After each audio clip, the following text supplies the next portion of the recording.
Hey guys, it's Quinn from Canada. Today I want to show you my favorite feature of FreeCAD, constraints.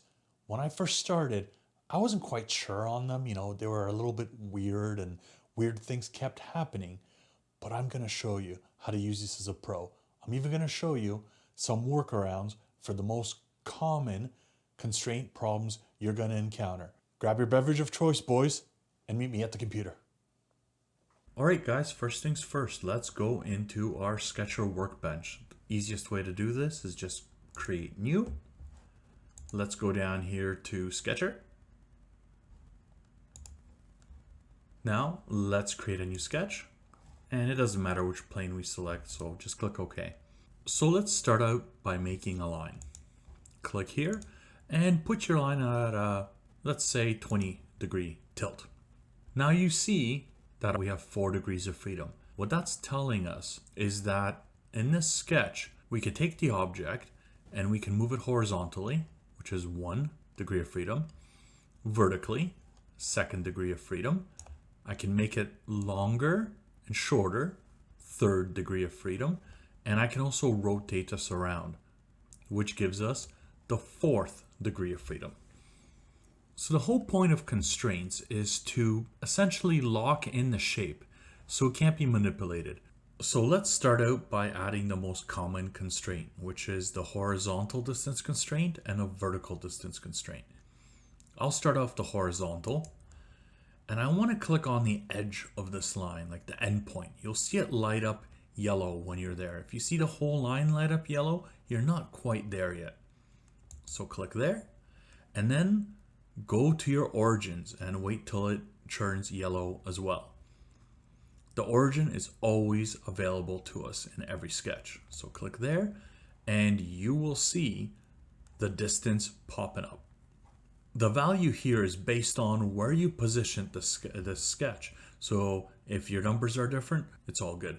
But I will change the number here and watch what happens. I want to make my origin 20 millimeters or my distance. There you go.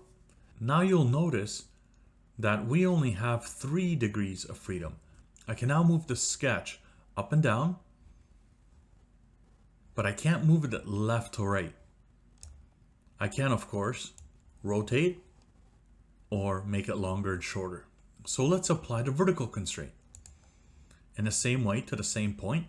So click here, click the origin. Look at that. Same thing as last time. Measured it out just fine. I want to change it to 30 millimeters though. Beautiful. And as you'll notice, 2 degrees of freedom. We're now down to length and rotation.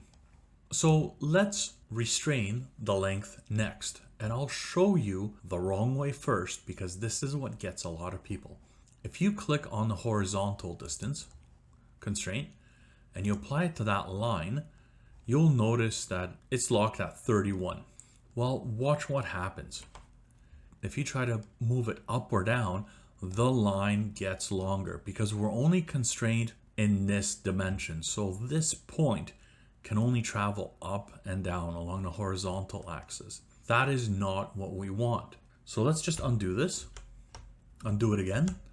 The constraint that you want to use is this guy right here, the fixed length constraint. When I apply this, and let's use 40 millimeters, you'll notice that when I rotate this around, the line cannot get longer or shorter. Now, that being said, look over here. And we have a list of constraints in our sketch. This list also helps us out by listing the values. So we can change our constraints. Double click on here. Let's change that to 35. And you'll notice it changes in our sketch.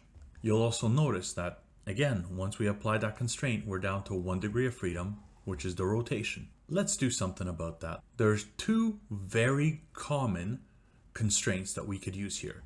If you want to make this exactly horizontal, you can use the horizontal constraint.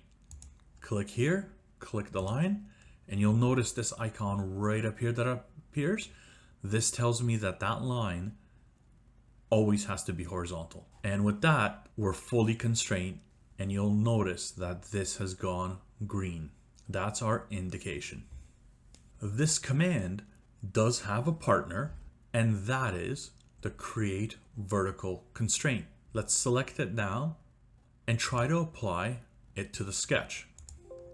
It says it already has a horizontal constraint. Basically, it is impossible to constrain this line in a horizontal and a vertical axis at the same time. So we need to delete that constraint. And of course, we can either click the icon here, you'll see it selected over here, or we can select it over here. So let's hit the delete key, get rid of it. And as you see, it goes back to being white and of course 1 degree of freedom. So let's try to apply the horizontal to this. And look, it's gone orange. And we get this nasty red message saying that we have a conflicting constraint. Oh my God, what's going on? End of the world, end of the world, end of the world. And I'll just undo the constraint and I'll tell you what's going on. Because this is exactly horizontal, it is confused on which way to flip it, whether to flip it up or whether to flip it down. If you take this line and you move it down just a tad and you apply the vertical constraint, it will flip this down, no problem. I'll just undo that, undo it again. Now, if you move it slightly up, it will flip it up. So just be aware of that. This is something that got me when I first started out with FreeCAD. It was a source of frustration, but now that I know, it makes life a lot easier.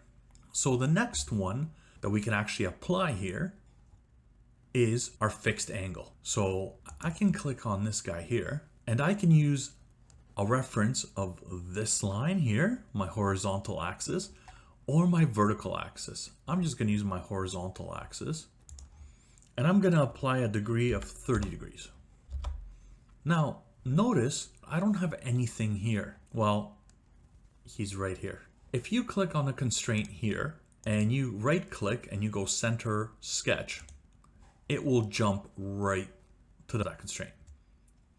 And again, we are fully constrained now. We're green. Hey guys, this video is starting to run long. Next part will release next week. And if you haven't already, boys, subscribe. And like always, stay smart, stay safe, and cheers, boys.